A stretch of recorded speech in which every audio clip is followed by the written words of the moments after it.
Welcome to Natural Solutions to Hormone Stability through Optimized Intestinal Health. My name is Dr. Sandra Bevacqua. I'm a PhD in molecular and cellular biology. We are living in a time when our understanding of how the human body attains and maintains health is changing drastically. In these videos I'm producing for you, it's my intention to bring you up to date with some of the most stunning current research in this field. I'll be sharing images and publications that belong to other scientists and practitioners, but on each page that I'm sharing with you, you'll find a link to help you find the source for that information if you would like to dig a little bit deeper into the field. I hope you had a chance to listen to the first video of this series, because in it I set the groundwork for understanding the whole rest of the series. So even though I'm going to start off today by reviewing just a couple of the main points of the first video, I want to encourage everyone to watch it in order to get a really good grasp on these amazing discoveries that are completely changing our understanding of how our bodies function and what is causing modern diseases. In the first video, I let you in on the news that the intestinal microbiome is now accepted as our newest endocrine organ. The word microbiome refers to all the bacteria and other flora inside your intestines. And the word endocrine refers to any place where hormones are produced. In the past, we thought of our body's endocrine system as primarily composed of glands, and we're going to go over them in just a little bit. Each gland produces particular hormones that control specific functions in our body and the coordination of all of what our body does and the coordination of our brain, our mind. But now we know that the microbiome in our intestines produces a wide array of hormones, neurochemicals, and other hormone-like chemicals. These are all released into the bloodstream and act to direct the actions of almost all other endocrine glands and the major organs, our brain, all the systems of the body. This biochemical capacity of the microbiome is based on what species live in your gut and on the diversity of the species. The concept of diversity is not really that complicated. All it means is the more, the merrier, or the more species that are living inside of you, the healthier you will be. We also learned in the first video that the critical startup and the training of our immune system happens just before and at birth and continues for the first few years of life. Newborn infants receive a good shot of beneficial bacteria from the mother by passing through the birth canal, and also through skin contact with mom and with other people, and through a constant supply of mother's milk. Although we also know that the baby's flora is heavily influenced by what mother eats during pregnancy and by how much weight mother gains during the pregnancy, mother's gift of organisms at birth immediately start multiplying in the baby's GI tract and eventually act to create and to train the baby's immune system for all of their life. With all of these different methods of receiving bacteria, it's definitely breastfeeding that is the best way we know to protect babies against childhood diseases, and because the milk of a healthy mom supplies a constant supply of the all-important live bifidobacteria directly to the infant's GI tract. That being said, I have encouraged new moms to give certain probiotics to their babies that are meant for infants, and we've seen miraculous turnarounds in their health with even just one application. We also discussed in the first video a bit about endotoxins. Endotoxins come from gram-negative bacteria in our gut. The worst toxins come from the worst of the disease-causing pathogens, but other toxins are coming from even from some of the friendly gram-negative bacteria. This slide shows an early look at the diseases that have already been directly associated with endotoxins coming directly from our intestines. However, now we know enough to look for endotoxins. Now that we know enough to look for endotoxins, this list is getting longer and longer, literally every few days. Notice how diverse the diseases listed are. We now know that endotoxins are either causative or at least seriously involved with the onset of many autoimmune diseases, diseases causing chronic pain, and a long list of inflammatory diseases such as cardiovascular disease, all 3 types of diabetes, and that's type 1 diabetes, type 2 or the adult onset, and type 3 diabetes is Alzheimer's. It's also causative to respiratory diseases, including asthma, as well as multiple types of myalgias and neuralgias. We also visited data that suggests that endotoxins are now being seen as the sole cause of Parkinson's disease.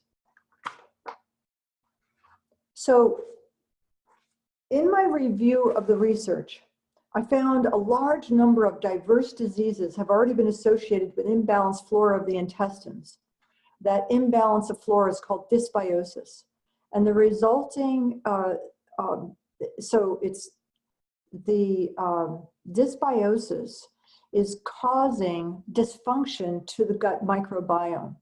And those diseases that have already been shown to be connected to that are Crohn's disease, colon cancer, diabetes, metabolic syndrome, cardiovascular disease, stress, anxiety, food allergies, asthma, autism, hepatic encephalopathy, and eczema.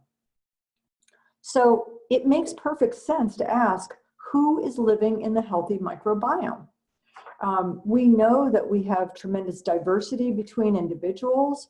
We know that if you look in a community, we're going to find about 1,000 to 1,200 species that are being passed back and forth, having to do with the microbiome of the entire community. But each person will only carry about 160 species if they're well, if they're healthy. And but even very close individuals in a family will differ tremendously as to the species that they're holding at any one point. We know that all of us have a predominance of both Bacteroides and Firmicutes. And in the next video, I'm going to be talking a little bit more about who is actually living in us and what they do. And I'm going to give you some references where you can go and look them up, because there's a lot of species and a lot of things that they do. And I don't want to just list them for you.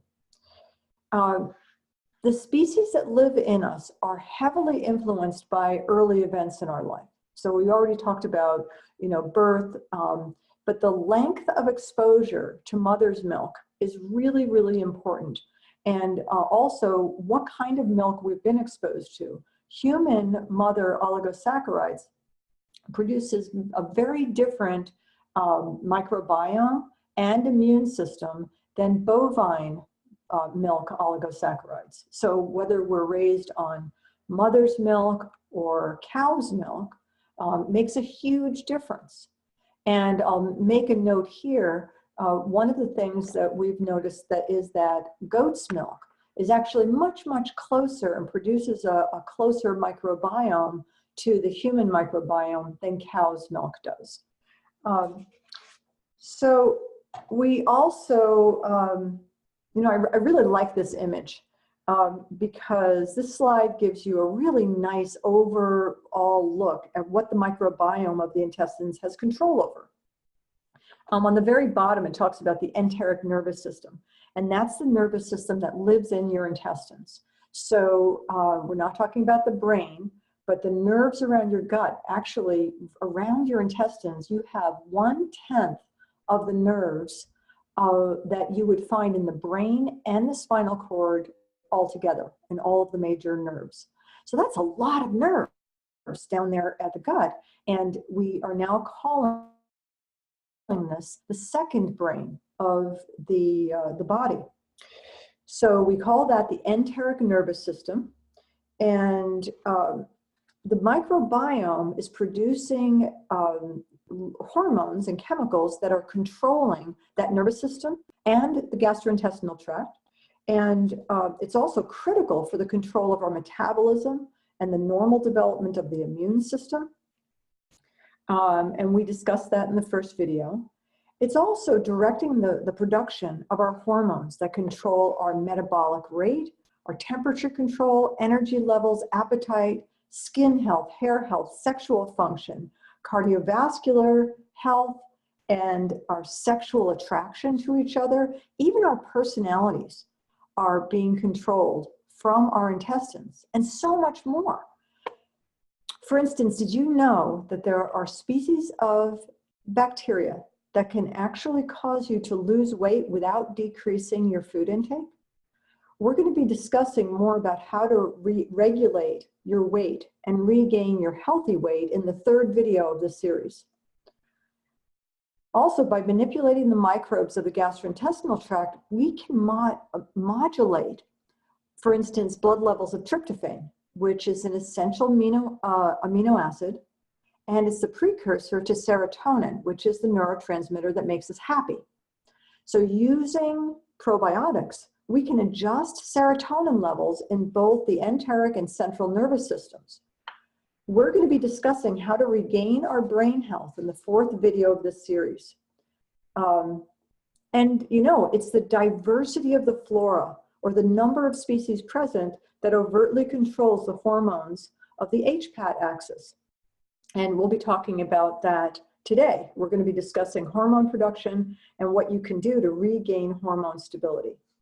The take-home message is that the hormone output of the gut microbiome is amazingly complex, and it's vital for our health and well-being. This is a nicely organized image of the microbiome produced by Dr. Gerard Clark, who works in the laboratory of Dr. Ted Dinan, of the University of Cork in Ireland. Essential questions are just starting to be answered about how the microbiome works. And one of the most important areas of study involves hormones. Although the precise pathways of microbiome hormone signaling have not yet been completely worked out, certain changes in hormone levels correlate with the presence of certain individual or groups of bacterial species. So when we take fiber in our diet, the microbes break it down by fermentation to different types of metabolites or breakdown products, such as short-chain fatty acids and other molecules, which we now know act as signal molecules, just like the hormones of other endocrine organs. They are dispersed throughout the body and can then influence many and maybe all of our organs. This includes our brain. It also is clear that the microbiome is responding to our host hormones, and it actively regulates the level of our hormones being produced in other organs. The gut microbiome, how do I say this? The gut microbiome is the master endocrine gland of the body.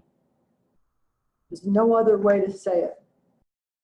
So, I'd like to introduce you to this amazing scientist. His name is Professor Ted Dinan, and he has a PhD in pharmacology from the University of London. He's presently a professor of psychiatry at the University College Cork and was previously chair of the clinical neurosciences and professor of psychological medicine at St. Bartholomew's Hospital in London. He's worked in research laboratories on both sides of the Atlantic Ocean, and he's a fellow of the Royal Colleges of Physicians and Psychiatrists, and he's a fellow of the American College of Physicians. Let's just say he's very well educated, has been an amazingly dedicated scientist, and a very busy man.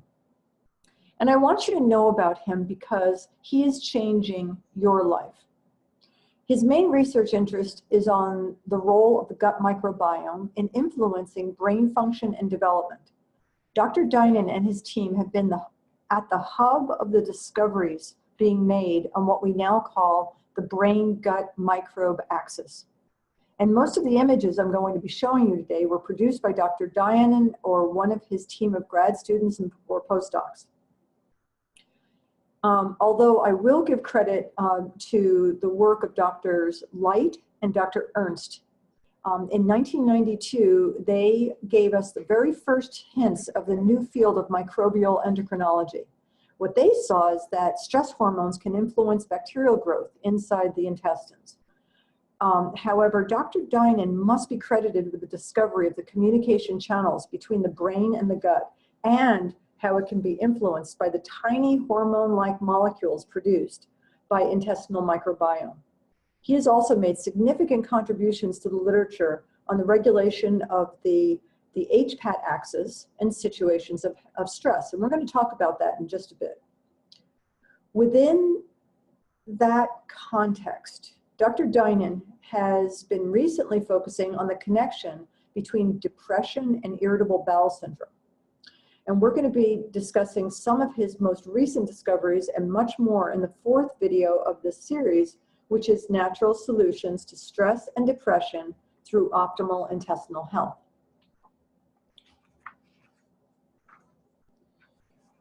I'm going to strongly recommend that interested readers take in this publication in Microbiology Reviews written by Hayden Newman.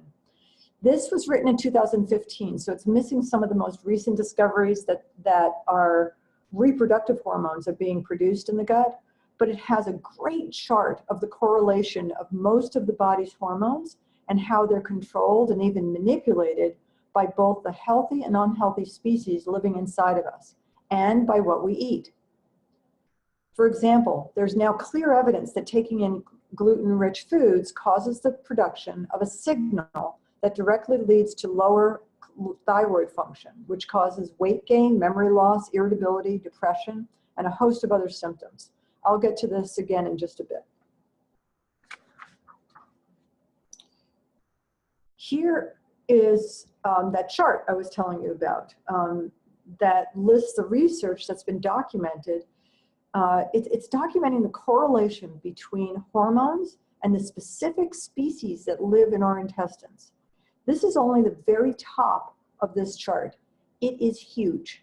It's pages and pages long. And so this is the information we already know about. And, you know, I have a copy of it on the wall of my office. And trust me, you don't want me to go over all of it with you right now. But I gave you the link for it, and I will give you a prediction. I'm going to guess that the odds are very strong that within a few more years, every single hormone in the body will be found to be regulated by the presence of or activity of at least one and perhaps of various combinations of gut bacteria we ought to have in our intestines. And that every hormone, neurotransmitter, and many of the digestive products from our food will be shown to regulate every other single hormone. The take-home message here is not only you are what you eat, now it's you are what you eat, absorb, think, and breathe. Your sleep and exercise as well. This is a slide that was produced by Dr. Newman, showing us how our lifestyle affects our hormone production and the health of our intestinal microbia. And therefore, our lifestyle affects our overall health, but it's showing you how it's doing it. Look at the variety of factors such as diet, exercise, mood, a general state of health, stress levels, and our gender that leads to alterations in our hormonal levels, which in turn lead to a variety of effects on the microbiome, including their growth, the virulence of viruses, our resistance to pathogenic bacteria, so it's affecting our immune system, and also we're affecting the bacteria's resistance against pathogens, the bacteria's ability to grow and have normal populations. So do you see, the effect goes both ways. Our microbiome affects us and our behavior deeply affects them. We're in a symbiotic relationship with many other species living within us.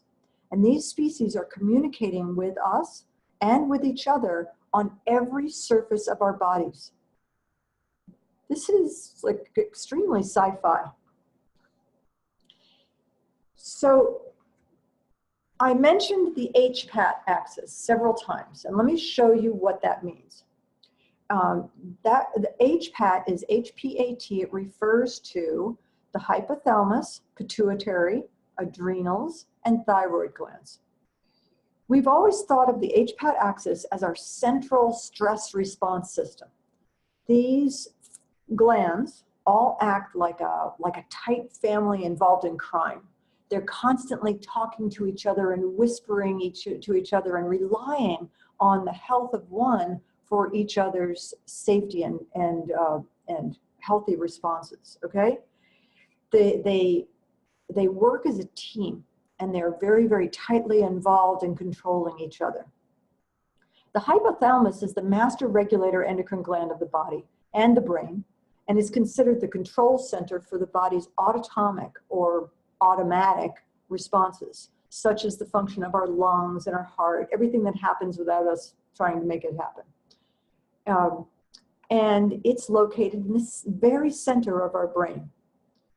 The pituitary is a neighbor to the hypothalamus. It's also, you can think of it as the slave of the hypothalamus. The hormones of the pituitary gland help to regulate the functions of most of the other endocrine glands in the body. The pituitary gland has two parts, the anterior lobe and the posterior lobe. And they have very, very separate functions from each other. So the two of them act almost like entirely different organs.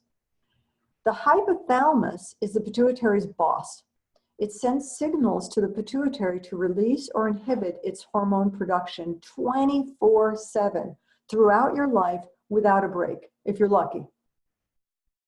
Now, the adrenals sit like two little hats over your kidneys, and they're responsible for another long list of hormones, including all of your stress hormones. The hormone cortisol is probably the most important of the stress hormones, and it's essential for the function of many of our organs, including the hypothalamus and the pituitary glands, and therefore the brain. The thyroid is the butterfly-shaped gland located in your neck. This gland produces hormones that regulate your rate of metabolism, your body's energy usage, and it also controls our memory, mood, temperature, energy level, hair, health, skin health, and bowel movements. Thyroid hormones, they have to feed back to all of the other glands in the HPAT axis. As a whole, your HPAT axis is responsible for your personality, the health of really all of every one of your parts, and in modulating the immune and inflammatory responses that occur throughout the body. Adrenal fatigue is caused by any prolonged periods of any type of physical or mental stress. Many conditions have been documented to cause adrenal fatigue, such as chronic overworking, marital or relationship stress, difficulty recovering the loss of a loved one, recovering from the loss of a loved one, habitual negative thinking, exposure to environmental toxins, long-term illnesses such as chronic intestinal inflammation, bronchitis, pneumonia, persistent UTIs, even persistent colds and flus, or any significant diagnosis like cancer or autoimmune disease. In any case, when this happens, you may not see or feel anything unusual except for a lack of energy. Here's a wonderful article I thought you might enjoy that explains how cortisol imbalances are causative to weight gain, depression, anxiety, and insomnia. And the link is at the bottom of the page here. So there is a test. It's called the Adrenal Stress Index Test. And these are actual results from 4 different individuals. These are tests that are looking at their cortisol levels throughout a day. So they tested saliva samples, or they collected saliva samples 4 times in the day.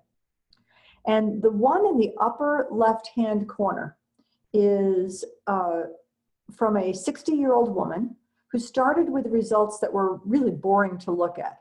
her results were basically a flat line across the bottom. We call that stage 4 adrenal fatigue.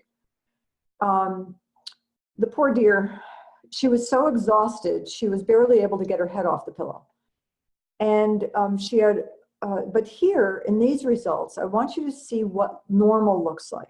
She had completely corrected her stage 4 adrenal fatigue, which meant we could focus on her thyroid issues. Within 4 months, after this test, she was off of all of her thyroid support and had gone back to building her home business, which was her passion. And I'm showing you this graph because it's a perfect example of what your daily cortisol levels should look like. The second one on the upper right-hand corner is from a 15-year-old young man who is a fairly classic phase 2 adrenal fatigue. He's up very late at night doing homework, and you can see he's got very high cortisol levels at night. He is doing homework, and then he's gaming with his friends late into the night. He only gets 2 to 4 hours per night, and that sleep that he was getting was fitful at best. He was diagnosed with restless leg syndrome and chronic constipation, which are both associated with experiencing high cortisol levels. And his teachers complain that he is inattentive and falls asleep in his classes. And look at the low levels of cortisol he has in the daytime. So you can imagine why that's going on. The third, in the lower left-hand corner, is a 42-year-old man who complained of severe morning fatigue, and look at that low cortisol level. He has irritable bowel syndrome and nervous colitis at times. He does not get along with his coworkers and complains of afternoon heart palpitations. And, well, it's not a surprise, but at the time of this testing, he basically was eating anything that didn't eat him first. And he gets his best work done at night. Can you see it in this curve? Low cortisol in the morning. He barely has maybe an hour of the day where he has normal cortisol levels. And then he's extremely agitated with high cortisol throughout the day as a result of what he eats. He was able to normalize by changing his diet, taking care of his intestines, and getting some support for his adrenals in the mornings. The fourth one in the lower right-hand corner is from a woman who was suffering with intestinal inflammation for decades. She is in her late 60s. She suffers from regular panic attacks. She's been diagnosed with depression and 2 other psychological disorders. Her medication list was extremely long, but at the time she felt each one was needed, she said, to be able to function at all. She was also on heart medication, which did not address her heart palpitations and chest pains. This person is now off of her medications, and she has a curve like the first person. These things can be taken care of, but look at the poor dear, her cortisol levels were really off the charts all day long. This is an example of phase 1 adrenal fatigue, where the levels are very, very high. All of the results for these people look just like the first graph on the upper left now, and the intestinal symptoms are either gone or much, much better. Here are 2 individuals who are in phase 3 of adrenal fatigue. So they both have weakened immune systems, they have disturbed sleep, they're exhausted pretty much all the time, except the one on the right feels that their brain can function well if they stay up late, but then they report they're unable to get out of bed in the morning. I want you to see that the ASI test can be very, very helpful in determining what symptoms are due to adrenal dysfunction. So if the cortisol levels are high, the symptoms, and I wanted to list them for you, are anxiety, heart palpitations, trouble sleeping, low libido, erectile dysfunction, irritability, mood swings. Now, not everybody has all of these. Weight gain, sometimes around the waist, headaches, weak immune system. If it's gone on a long time, the immune system will weaken. But usually at that point, the cortisol levels will only be high at a certain time of the day. High blood pressure, insulin resistance, these people get shaky or lightheaded or kind of nauseous if they've missed a meal. They'll have some significant symptoms.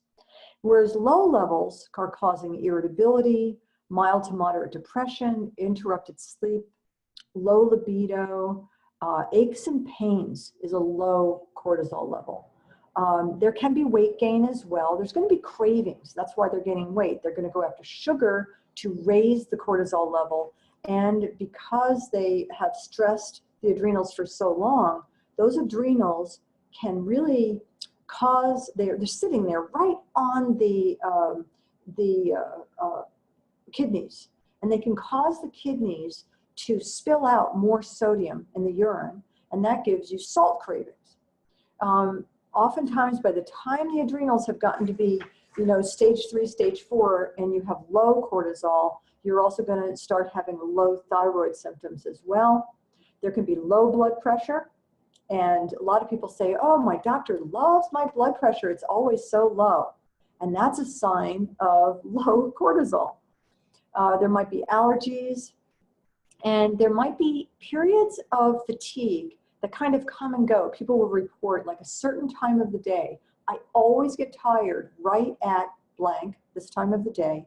And then a couple of hours later, it goes away. That's more phase 3 or phase 2 or phase 3. So research tells us that we can reduce high cortisol levels using omega-3 fatty acids, vitamin C, magnesium, black tea, music therapy, massage therapy, 8 hours of sleep a night every 24 hours, and laughter.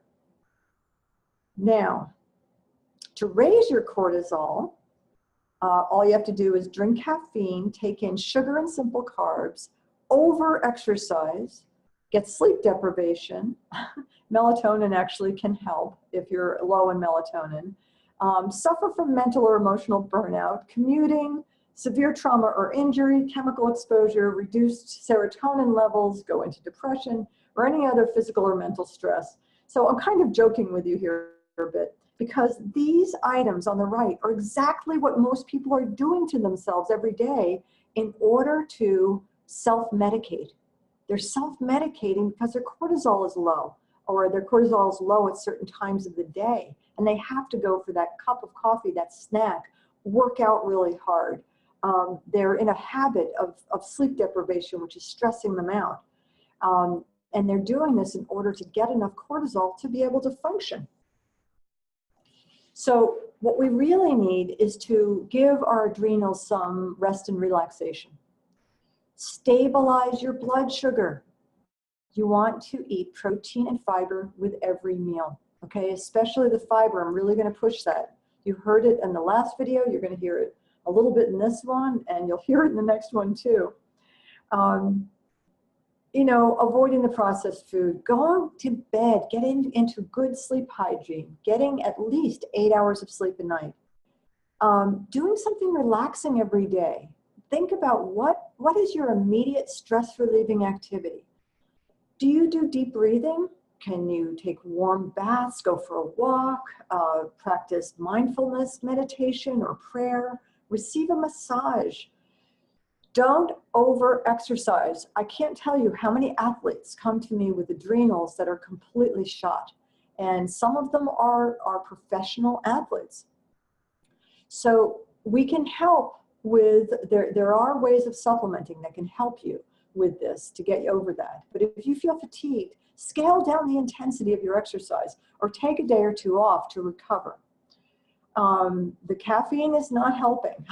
Trust me, it's just pushing you harder. And learn to say no when you've reached your limit on anything. And I always say, practice love, laughter, and tolerance in your life. I'm going to say that there are a number of adaptogenic herbs that can really help the body adapt with stress. My favorite adaptogenic herbs are ashwagandha, licorice, ginseng, and rhodiola. And also, sometimes people's nerves are really shot, and you can use nervine herbs to bring your nervous system back into the parasympathetic. You can use deep breathing as well. But the common herbs are passion flower, skullcap, lavender, and oat straw. You know, for years, naturopaths have been using something called a Myers cocktail to help people with adrenals that are really shot. And they contain B vitamins, vitamin C, and magnesium that's infused directly into a vein. And these vitamins nourish the adrenal glands, and they can boost cellular energy and help the body cope and manage stress. But you don't have to go for an IV. You can supplement with these with your diet or with easily purchased supplements over the counter. So, but you know, I have to tell you, when I speak to someone with adrenal fatigue who's already been trying to recover, and then just can't get it done, I use protocols that I received years ago from Dr. Harry Eidner, which work amazingly well for full recovery of adrenal fatigue. Dr. Eidner is retired now, but ever since he taught me how to recover adrenal function, I really never use anything else. The adrenals love to recover fully. It takes about 4 to 6 months if you're able to attend to whatever the major issue was that got you so stressed out to begin with. So, in the first video, we discussed the problem with lipopolysaccharides, the endotoxins, that come from the gram-negative bacteria in our intestines. When they escape the intestines, these cause systemic inflammation throughout the body. So it's very important that we produce as little of these endotoxins as is possible. It's also important that we maintain a very healthy mucosal lining of the gut so we don't leak these toxin-containing bacteria into our bloodstream. When that happens, the immune system attacks those bacteria, and then we have even higher levels of toxins and higher levels of inflammation in our body. And depending on which bugs and which toxins invaded the body, there can be mild to extreme effects on the systems and organs of our bodies. And research is pointing towards endotoxins being a major cause of the most inflammatory diseases, as we mentioned earlier. The heart disease, cancer, diabetes, the long list of autoimmune diseases, Parkinson's. You know, I'll say here, we know that there are other forms of toxins that we're all getting exposed to on a daily basis in addition to the endotoxins. And those are the heavy metals, flame retardants, fungicides, pesticides, herbicides like glyphosate or Roundup, which has now been linked to non-Hodgkin's lymphoma and several other horrible bone marrow cancers. Our ability to detoxify all of these chemicals is completely dependent on our nutritional status, which again goes back to our intestinal health and our diet. The point is that the bloating and gas, the pot bellies and intestinal complaints that we're hearing from our family and friends are a more serious issue than we ever suspected. How many cases are due to poor diets, environmental or mental stress, or to insufficient gut bacteria from our mom at birth, or from a lack of mother's milk when we were young? One of the biggest issues is that an inflamed gut is a constant source of stress on the body. The body perceives and responds to this stress in the same way it would to any kind of an attack, by producing stress hormones. In this situation, the microbiome has lost some of its key species, so the diversity is lost. And the hormone signals that we need from the gut to regulate all the other organs are diminished or gone. And then the protection that we need from to help us against the pathogenic or disease-causing bacteria is also gone. And then we fall into a diagnosis. And this is not just mature adults, these are our babies, our children as well. Children are stressed and are dealing with adrenal dysfunction as a result of the stress. Both hypothyroidism and hyperthyroidism are on the rise. I want you to take a look at the symptoms and see if you see yourself here. Hypothyroidism especially, hair loss, inability, like foggy thinking. Some people will have an enlarged thyroid, not everyone. Reduced heart rate, fatigue, sensitivity to cold, cold hands, cold feet, dry skin, weight gain, puffiness in the body, puffiness in your cheeks, memory problems, constipation, irregular periods, more severe PMS, because it turns out hypothyroidism will bring on changes in the reproductive hormones. And so it's affecting those symptoms as well. So you get depression, mood swings, joint and muscle pain, definitely for low thyroid and for low adrenals, and high cholesterol. How many people are on statin drugs that are dealing with low thyroid? And I'm going to tell you, most of the people with low thyroid have not been diagnosed. You can see here the symptoms for hyperthyroidism. It's less of an issue, it's less common, but it's there nevertheless. I'm going to tell you that the most recent research is showing that the problem with thyroid is very, very complicated. There are actually 24 different reasons for low thyroid function now. And I want to bring you to this book. It's written by Dadis Karazian. This man's brilliant. And if you read this book, you will understand the 24 different reasons why thyroid goes low. And some of them are not obvious, and they're being missed by healthcare practitioners. And that's why people are ending up on thyroid medications when they don't really need it. Now, we know that soy can be a problem for the thyroid, and it could be, it might not have to do with the phytoestrogens themselves. It could be, but toxicity that is experienced as a result of eating some of the phytoestrogen-rich foods may be the actual problem. But almost all soy today is genetically modified. And even the organic soy is often found to be contaminated. So it's not a surprise that soy was found as an issue. Genetically modified lentils and mung beans have also been implicated in causing hypothyroid function. Millet is also considered goiterogenic, or creating that goiter or an enlarged thyroid. And essentially all of the millet available in the United States is genetically modified now. It's still a bit early to say for sure, but it looks like the real problem may be a toxicity issue associated with the intake of certain genetically modified foods. However, soy is a powerful phytoestrogen that also may be indicated as giving the thyroid problem. So even pure non-GMO soy might be an issue for those with thyroid issue. But more research is being done right now to determine whether that's true or not. I have had people that have actually done that experiment, gone no soy for a period of time, and then using just pure cold water washed GMO-free soy to see if it causes a problem with their thyroid. So I would encourage you to do that. It could be a person by person difference. It might be different from one person to the next. The GMO connection to hypothyroid conditions makes perfect sense to me though, because the thyroid requires a clean environment to function properly. In fact, I've been saying for many years that the thyroid is the canary in the coal mine.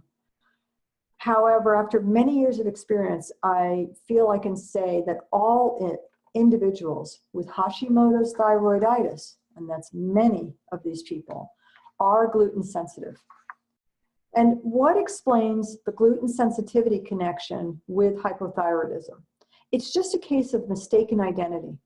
The molecular structure of gliadin, and that's the gluten, it's the protein portion of gluten. Gliadin closely resembles thyroid, human thyroid gland.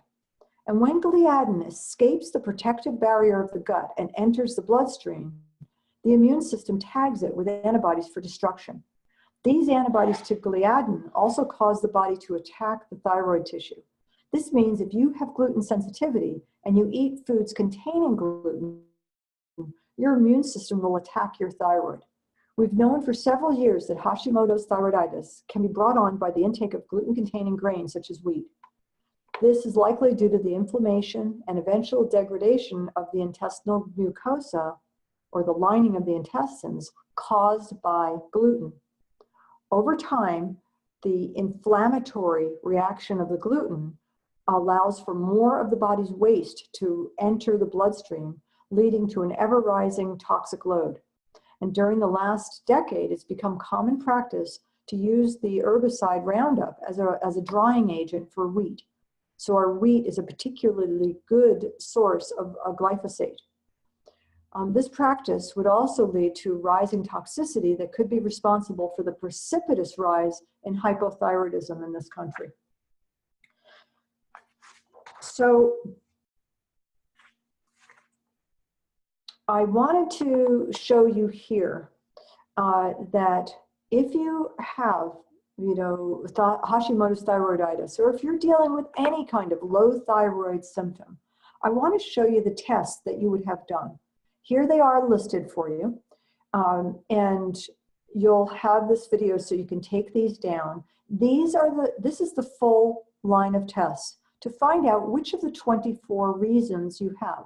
And if you do have Hashimoto's thyroiditis, it's even more important that you have all of these tests run. Some people with Hashimoto's thyroiditis will produce the ATA, or antithyroid globulin antibody. Most will produce TPO, or thyroid peroxidase antibody. Whichever one you produce, that's the one that you track with changes in your diet. So, we already talked about the shared look between gliadin from gluten and the human tissues. But this is called amino acid homology.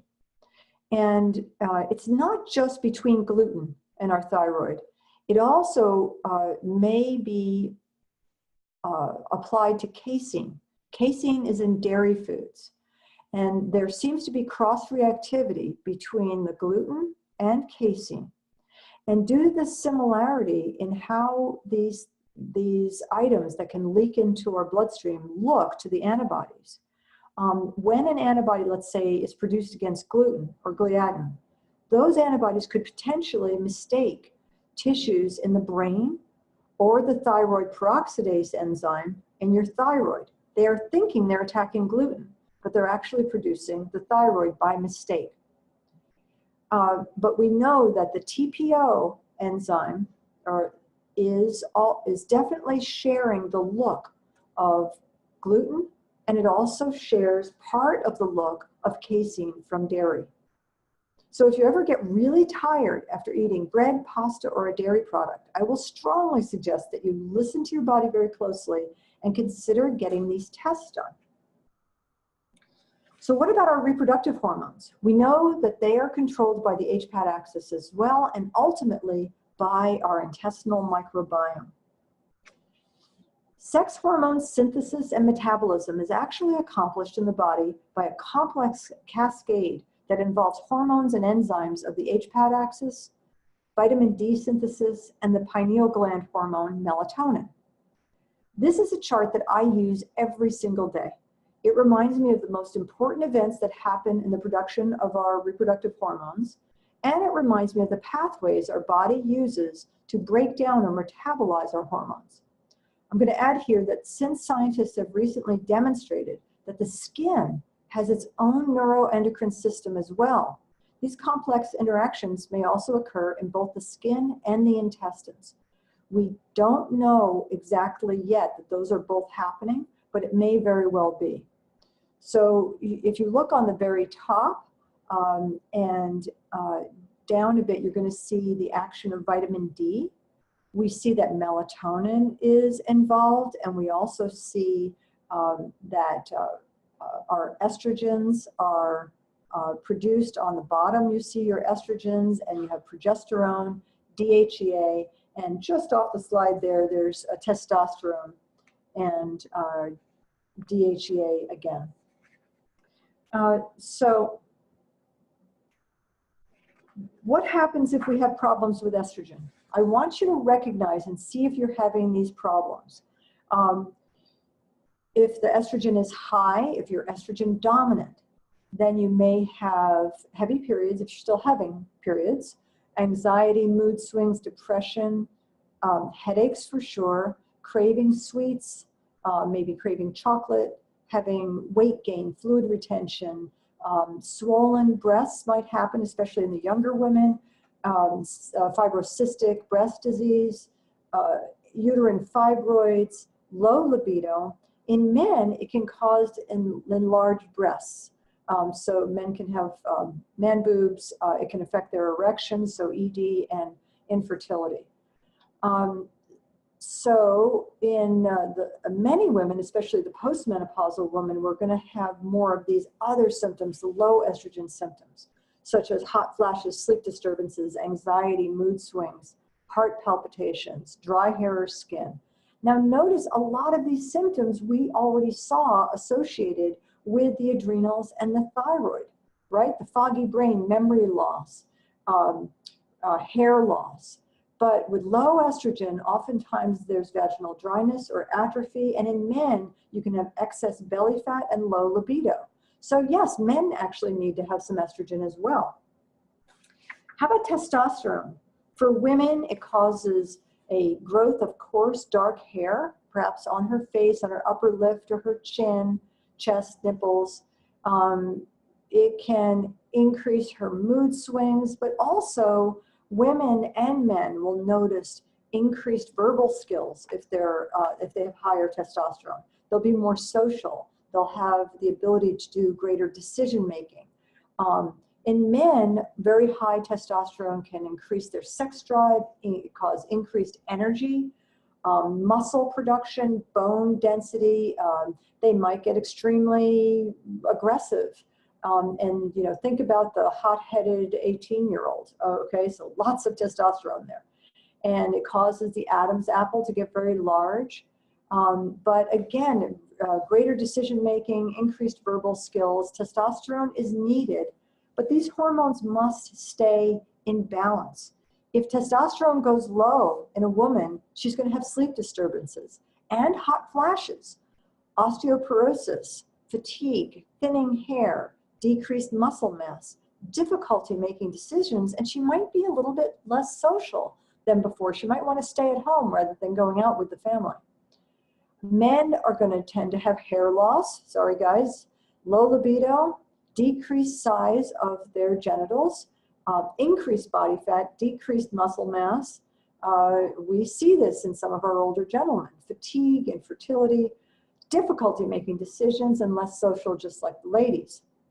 So although I'm not going to give you the high and low symptoms on the list of the other essential reproductive hormones, and some of the major ones are DHEA, progesterone, dihydrotestosterone, sex hormone binding globulin, growth hormone, and insulin. And I'll tell you, I am a huge proponent of having hormones tested, maybe once a year. But I know that many physicians have not gotten on board with this practice. And the insurance companies are strongly encouraging and even paying medical practices to order less rather than more tests. So here's a slide that might help you identify which hormones might be out of balance by what you see on your body. Please, please don't hesitate to have your hormones tested. The test will identify exactly what to do to recover your hormone balance.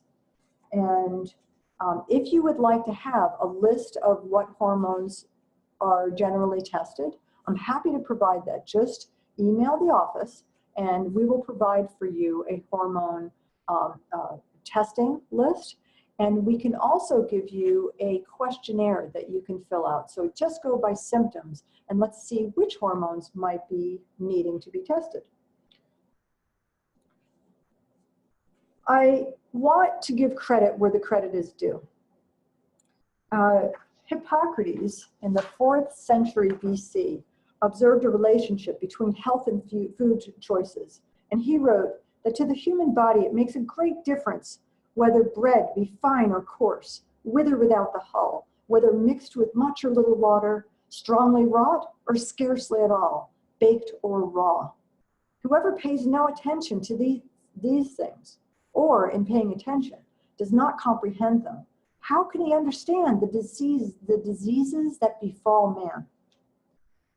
So the relationship between the degree of gut health and human disease processes has long been recognized. Hippocrates was the first physician we know of who said all diseases begin in the gut. And he was so right. The ultimate coevolution of the microbiome in our intestines with our own human bodies has resulted in an interlocked symbiotic relationship. In this relationship, all the flora, which as a whole we call microbiota, are either controlling or at least contributing to our body's most essential functions, such as harvesting energy, shaping our immune system, as well as our digestion and metabolic signaling. Historically, research into the human body and microbial interactions has been limited by difficulties in culturing most of the intestinal bacteria due to their requirement for strict anaerobic conditions, or they need no air in order to grow, or their dependency on the presence of other bacterial species.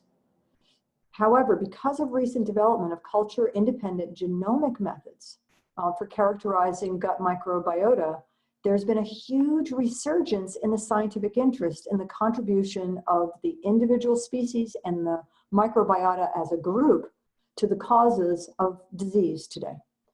For example, the fairly recent sequencing of more than 3.3 million human gut bacterial genes in 124 European subjects, suggests that the communal gut microbial genome, so taking all of the genes as a community, are at least 150 times larger than that of our own bodies, of the human. And we'll call it the human host. We are hosting these bacteria. So microbial diversity is necessary to maintain healthy hormones. That means our communities as a whole will contain approximately between 1,000 and 1,200 different species that as a whole make up our communal microbiome. And any one of us who is healthy contains about 160 species at one time, as I mentioned before. And there can be incredible differences between the species found in family members, even in identical twins. But we exchange species all the time. And this is a very healthy thing to do because that is in part how we maintain the microbial diversity to maintain our balanced hormones in our body.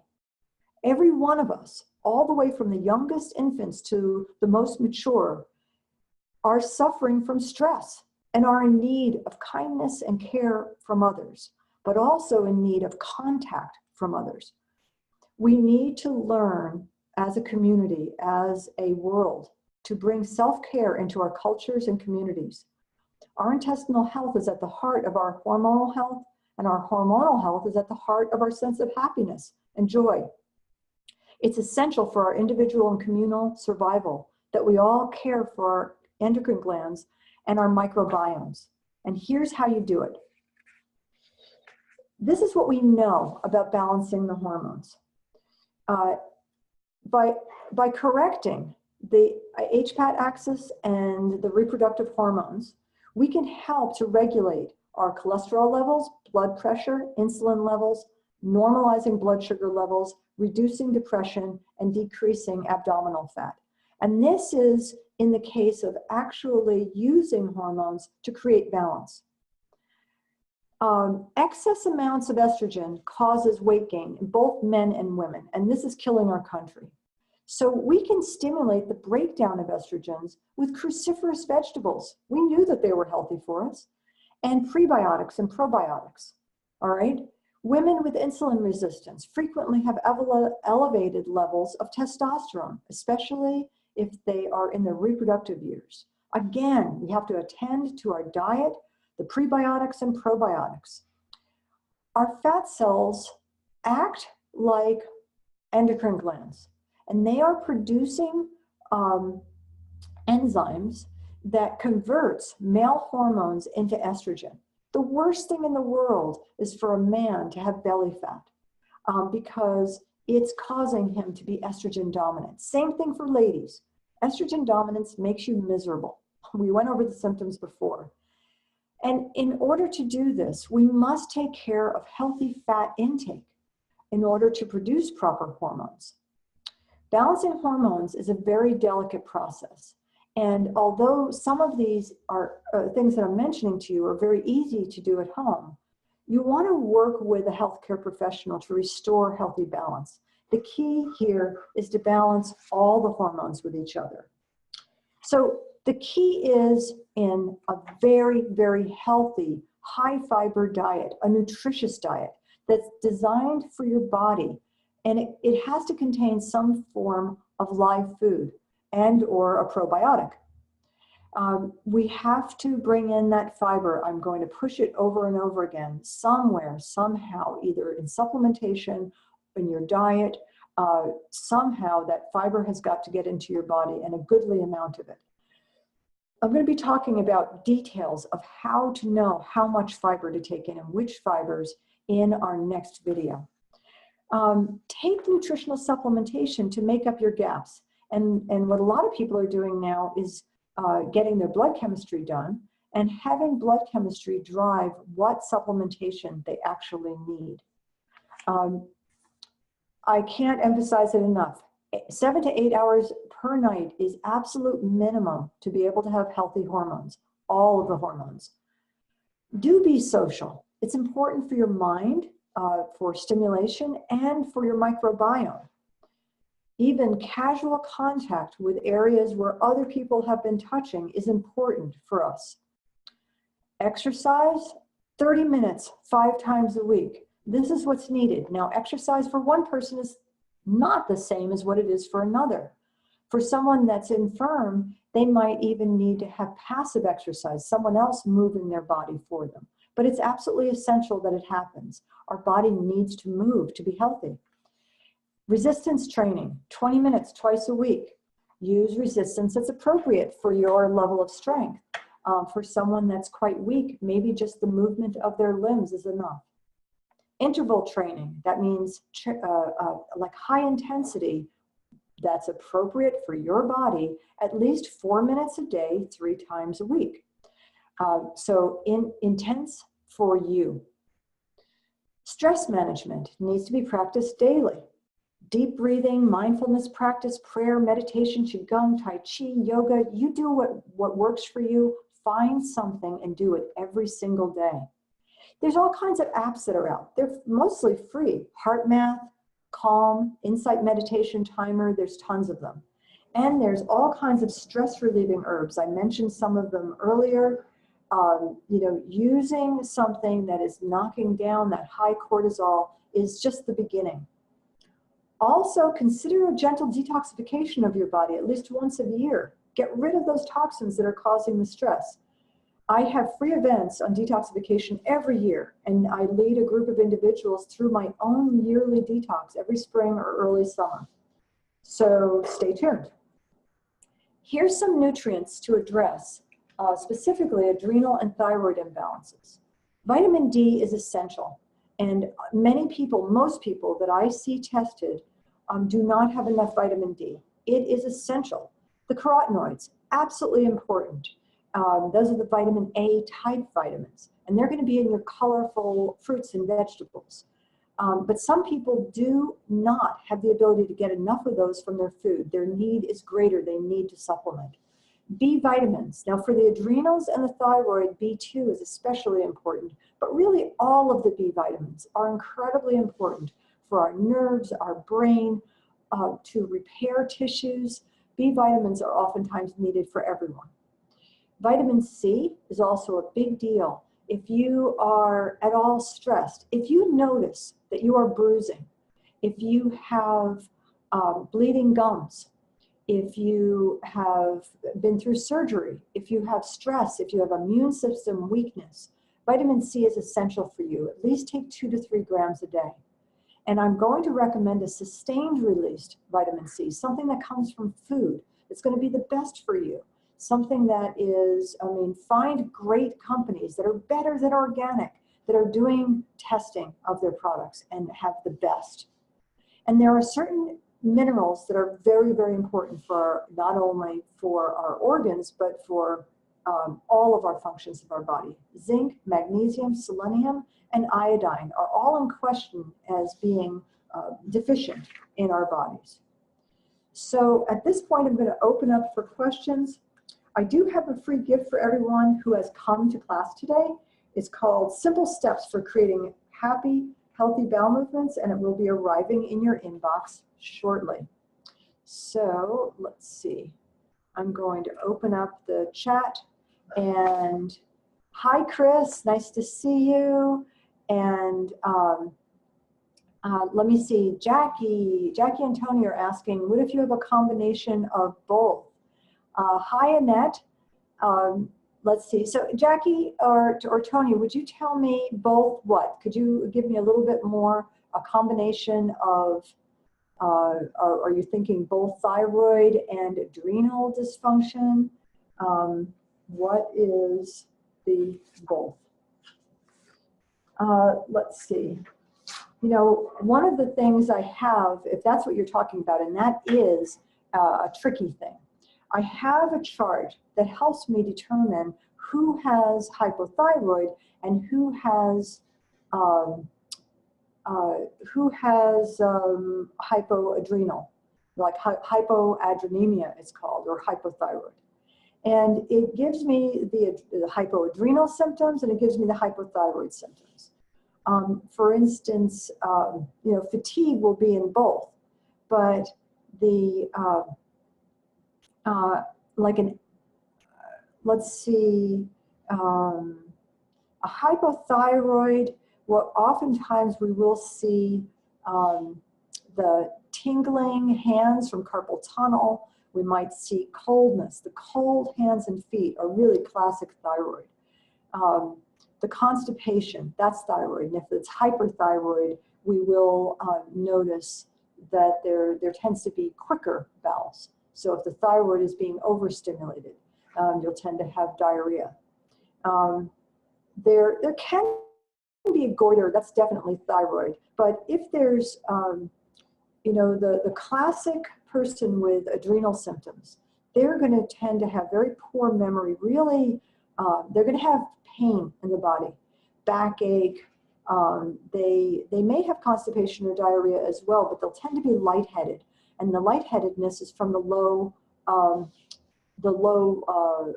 blood pressure, okay? Let's see, Annette is asking a question.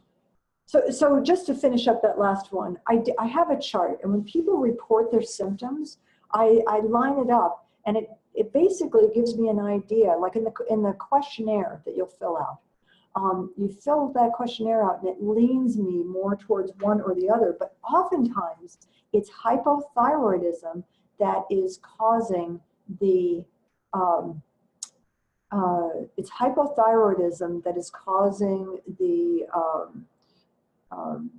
the cold hands, cold feet, and bowel issues, and it's the hypoadrenemia or low cortisol levels that's causing the thyroid to go low. It's the adrenals that are pushing the thyroid down. Let's see, I am going to stop the share screen if I can and come to you directly. There we go. And I see a question from Annette. Hi, Annette. Let's see. Should we do another, okay, Annette has done an ASI test, and she's asking, should we do another? I took one last fall. My last LabCorp work from my doctor tested my sex hormones, more of my thyroid, and did a blood test on cortisol, but I've always done saliva tests on cortisol. Well, first of all, Annette, I'm going to tell you, it really doesn't matter to me whether it's a thyroid test or I'm sorry, a blood test or a saliva test. Blood and saliva are both very, very good choices. They both work. Understand the saliva test is looking at how much hormone you have in your tissues, and the blood is looking at how much you have circulating in your body. There's pieces that you need to understand in order to interpret those two, but really with those items in mind, it really doesn't matter to me whether it's thyroid, whether it's blood or saliva. Either one will do. Let's see. So what to do if I'm looking at emails as well, what to do if a person had never got breastfed? Well, you know, really the best thing in the world is a comprehensive stool analysis. Let's find out who's living in the gut, and we will we'll take a close look at who's missing and if there's anybody there that ought not to be there. And that can be a really big problem as well. So we'll see if there's any pathogens, see if there's any endotoxin producing bacteria. We can also look at what your production of short chain fatty acids is, whether you're digesting your fibers well. Are you digesting your fats, your proteins? Are you dealing with your carbohydrates well? Are you producing your right enzymes? So what we want to do is find out, are you really reactive to gluten? Let's find out these things, and a comprehensive stool analysis is the test to do. And that way we can really get along well with what is needed there. Let's see. Any other questions? All right, I'm looking at some emails. Yes, you know, this is a great question having to do with E. coli and our mood. There are so many correlations between our hormones and who actually lives in us. And our good E. coli, even though they're gram-negative bacteria, are essential for our happy health. Okay, so if we're going to be happy, we need to have those E. coli. And that chart that I showed you earlier, if you pop up that chart on that link, it is huge. And it's going to tell you what species for which hormones and neurotransmitters. It's really amazing what we know already as far as who's missing. But we know that the E. coli are essential. And if someone has been really sad, they've had a loss of a loved one, they've had you know, a major event, or they've been in serious depression, their E. coli species are not there. How we think and what happens to us affects who lives in our body, and who lives in our body affects how we think. It's cyclical. It's just amazing to me that this has been going on all along and that we're just now getting to grips with it. So again, a comprehensive stool analysis for that person that you're referring to would be great, because then we can find out exactly what's missing. And remember, these species of bacteria don't live in a vacuum. They live with each other. And one of the things that's coming out in the research right now is that it doesn't have to do with which actual species you have. We have so many species that we can have, but there's only so many jobs that need to be done. So if you have, let's say, a group of species already taking care of a particular job, then you don't need to have other ones doing that job. So you might not have species that your brother has, but you have species, you know, if you're healthy, you have all the species that are doing the different jobs. But there's lots of workers. It's like if you have a carpenter from uptown and a carpenter from downtown, and they both do carpentry and they both are really good, either one can fix your kitchen cabinets. So the same is true for some of the species in our gut. There's many of them that can do the same jobs. And that might tell us why we have such differences from one person to another, because there's lots of different species that can do the same job. Let's see. All right, this is a really good one. It has to do with what probiotic to use for babies. I have used the old original Optiflora at times. Mama can put it into warm water, soften it, and squeeze the contents out and just rub it in baby's mouth. Some mamas have actually just, you know how the baby will open their mouth really wide right before when they want to suckle. Open it wide, you pop an Optiflora in, put them on the breast, and just one of them can really make a big difference to that baby as far as their health and well-being. It can make a difference to cradle cap and oral thrush, that sort of a thing. So just wiping that on the inside of the mouth.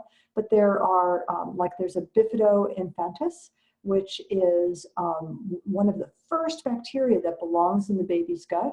It actually sets up the baby's ability to grow a biofilm with all of the other bacteria they're getting from mama and from the environment. And that's a really good one for newborn babies, but it can be really helpful for even adults, especially people that have just had, there's certain species that if you take them, any one of which will help to set up the beginning of the biofilm. It sets the foundation. It's like putting a foundation down before you actually build the house. And there's certain species and strains that are being found to do that. So let's say somebody's taking antibiotics and they're coming out of that. We now actually, in fact, just a couple of weeks ago, I got an amazing strain that can be used to put down a new foundation for the biofilm for an adult that is taking antibiotics. So towards the end of the treatment of antibiotics, we can use this, and then a wide array of probiotics that can be used to lay down that new biofilm, build a new biofilm. And that makes a big difference in our hormone production, our neurotransmitter production, our immune system, our health and wellness, our happiness and joy. So these are great questions. Thank you, everyone. Listen, I did go a while today. It went a little bit long. So what I'm going to do is ask you to send your questions into the office, okay? I'm happy to answer your questions. Please let people know about this information. This is information that all of us need to give to our families, give to our loved ones, so that they have an understanding of how their bodies work. A lot of this information is not in the hands of our physicians quite yet. So it could be helpful. You could even share with your healthcare providers, okay? So Tricia, you're very welcome. It's good to see all of you that are joining. And all right, I think that's it. All right, everyone, until next time, we'll be definitely coming around to our next video shortly. I'm going to be going over some very interesting information. We're going to be talking about specific things to do in diet, specific things to do with fiber to get that microbiome back.